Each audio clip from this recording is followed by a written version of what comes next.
Give the IUPAC name of this this this this. अच्छा, एक carbon, दो carbon, तीन कार्बन, चार कार्बन, चार कार्बन के लिए हमारे पास ब्यूट, अच्छा एन आएगा, लेकिन 2 पे इन चल रहा है तो 2 पे इन लगा देंगे, 1 पे अल चल रहा है तो 1 पे अल लगा देंगे, ब्यूट 2 इन अल भी लिख सकते हैं, ब्यूट 2 इनल भी लिख सकते हैं, बिल्कुल लिख सकते हैं।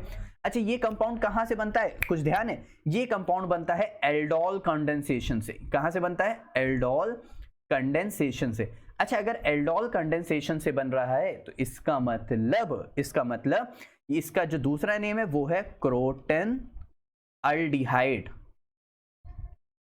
देखो, क्रोटन, बाकी अल्डिहाइड वैसे ही है, तो क्रोटनल्डिहाइड इस कंपाउंड का नेम है।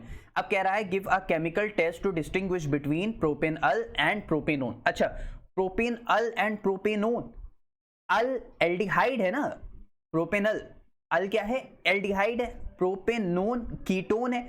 अब CH3 C double bond O CH3, यार ये दोनों मिथाइल तो आयोडोफॉर्म टेस्ट दे सकते हैं ना, इसका मतलब I2 प्लस NaOH के साथ अगर हम लोग रिएक्ट कराते हैं तो हम लोग को क्या मिलता है, हम लोग को मिलता है CHI3।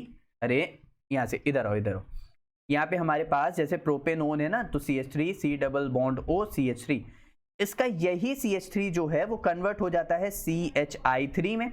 बचा हुआ ये कंपाउंड जो रहेगा वो NaOH का सिर्फ NaO ले लेगा, तो यहां से हमारे साथ क्या मिलके बन जाएगा, CH3 C double bond O, जैसे ही एज इट इज था, और यहाँ पे ONa आ जाएगा।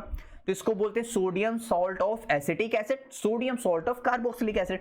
बचा हुआ मेरे पास NaI निकल जाएगा, बचा हुआ मेरे पास H2O निकल जाएगा। अच्छा, I3 आया तो इसका मतलब I2 भी तो होगा, तो मतलब I2 यहाँ पे, अच्छा इसकी बैलेंसिंग जो रहती है वो रहती है यहाँ पे 3 और यहाँ पे रहेगा 4, ठीक है, और यहाँ पे 3 NaI निकल जाएगा और 3 वाटर निकल जाएगा। इतनी बात क्लियर, ये था आइडोफॉर्म। इसका मतलब प्रोपेनोन तो आइडोफॉर्म टेस्ट दे रहा है, प्रोपेन अल नहीं देगा। कैसे नहीं देगा, प्रोपेन अल क्या होता है, प्रोपेन अल पहले बताओ, यहाँ पे CH3 CH2 और यहाँ पे हो गया CHO। इसका मतलब अगर मैं इसको इस तरह लिख दूं C डबल बॉन्ड OH, इस कार्बोनिल कंपाउंड से अटैच एक मिथाइल ग्रुप होना चाहिए, लेकिन वो है ही नहीं यहाँ पे, CH3 तो है ही नहीं जिसकी मदद से ये आइडोफॉर्म बनेगा, तो इसीलिए मीथेन अल नहीं दे सकता। इतनी बात क्लियर, ठीक। अब इसका मतलब अल कोई ना कोई और रिएक्शन दे रहा होगा, अल कौन सी रिएक्शन देगा, यहाँ पे बता देते हैं आप लोग को। जो हमारे पास मीथेन अल है CH3 CH2 C double bond OH, ये देगा टॉलेंस रिएजेंट के साथ रिएक्शन। किसके साथ रिएक्शन करेगा, टॉलेंस रिएजेंट के साथ। अब टॉलेंस रिएजेंट होता क्या है, थोड़ा सा बताएंगे आप लोग को ताकि आप लोग को समझ आ जाए। यहाँ पे AgNO3 लेते हैं, प्लस यहाँ पे NaOH लेते हैं, यहाँ से मिलके बनता है NaNO3, प्लस बन जाता है Ag2O।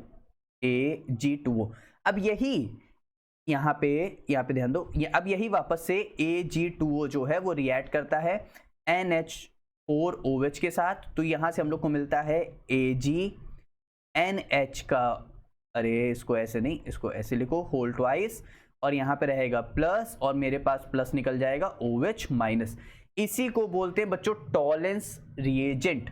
मैंने आप लोग को बताया कि कैसे आता है, कहाँ से आता है, बस वही चीज है सब।